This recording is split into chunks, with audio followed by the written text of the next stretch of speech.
O ano é 2100. Você está sentado em uma sala de espera aconchegante, cercado por paredes brancas e com um cheiro que lembra a brisa do mar.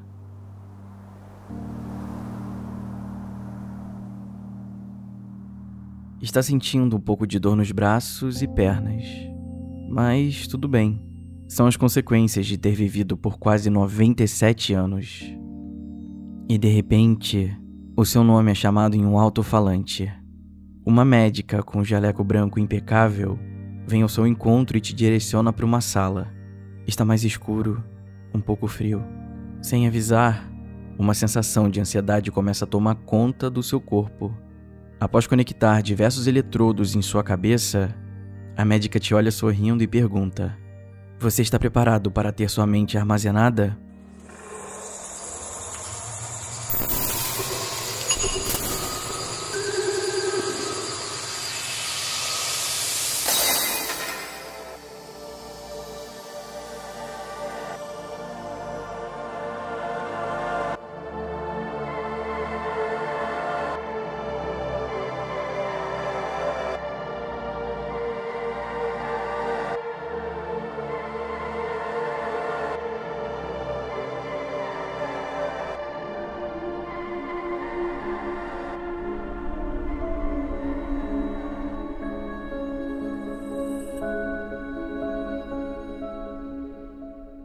A cada dia que passa, o mundo está mais localizado nos espaços entre zeros e uns da internet. Esse novo mundo é o cyberespaço, responsável em mudar o que nós consideramos como realidade.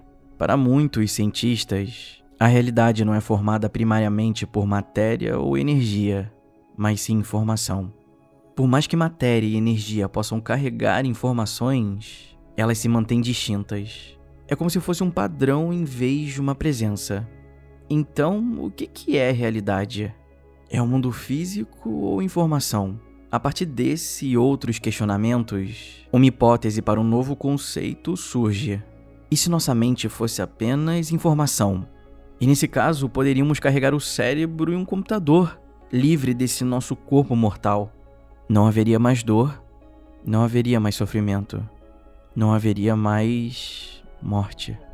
As suas informações estariam vagando eternamente pelo cyberespaço. Aí nos perguntamos: seria possível enviar nossas mentes para um computador? Olha, é bem complicado.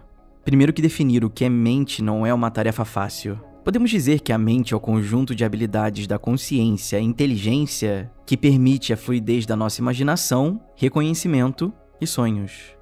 Um ponto-chave nessa história toda é compreender que mente e cérebro não são sinônimos. Um não é necessariamente o outro. Podemos até utilizar a palavra substrato para compreender melhor essa relação. Substrato normalmente significa algo que foi construído abaixo de outra coisa para servir de base. E no caso de nossas mentes, o único substrato que temos é o cérebro. O cérebro está constantemente armazenando momentos que nós chamamos de memórias. Dentro dele existem cerca de 86 bilhões de neurônios que passam a eletricidade e substâncias químicas entre si. Para vocês terem uma ideia, existem mais conexões sinápticas no cérebro do que estrelas na Via Láctea. A grande maioria dos cientistas acredita que a memória é armazenada como uma rede de neurônios que se conectam uns aos outros, onde todos disparam ao mesmo tempo. Cada vez que uma memória é recuperada, a mesma rede de neurônios dispara em conjunto. E a ciência já mostrou que se você estimular regiões específicas do cérebro, pode fazer com que uma pessoa se lembre de certas memórias. Por exemplo, o cheiro do bolo que a sua avó fazia na infância. Então, quem sabe, para fazer o download de uma memória, poderíamos simplesmente rastrear quais neurônios são ativados quando você pensa sobre determinado assunto. Pode parecer ficção científica, mas já existem laboratórios procurando uma solução para o armazenamento de mentes. Na prestigiada Universidade Americana, Caltech, neurocientistas conseguiram acessar uma determinada parte do cérebro de ratos onde as memórias são processadas. E com isso conseguiram duplicar as funções dessa região em um chip.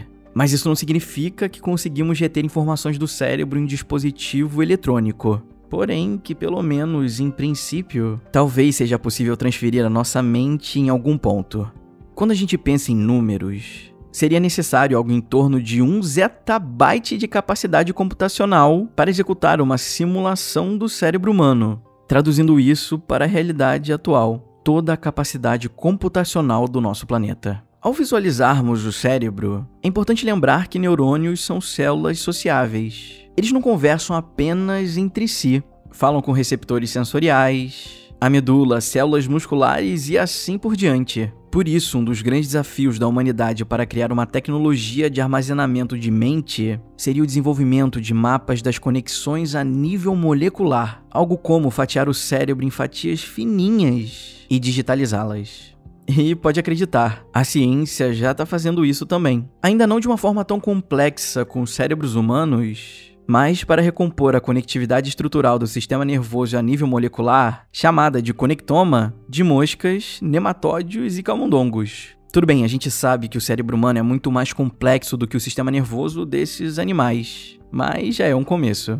E aí esbarramos em outro desafio. Muitos acreditam que se conseguirmos capturar nossas conexões sinápticas, poderíamos traduzi-las em memórias. Porém, uma boa parte do mecanismo da memória não está construído apenas a nível sináptico. Existem, por exemplo, funções de excitabilidade, o que é invisível para um conectoma. As propriedades de excitabilidade são controladas por diversos mecanismos, incluindo a homeostase, e esses mecanismos podem ter suas escalas de tempo extremamente variáveis, de centenas de milissegundos até alguns dias. Os desafios também extrapolam o nosso conhecimento atual sobre neurociência, chegando até as discussões éticas e sociais. Não estamos falando apenas do upload da mente humana, mas também sobre a capacidade de decifrar o conteúdo do sistema nervoso e modificá-lo.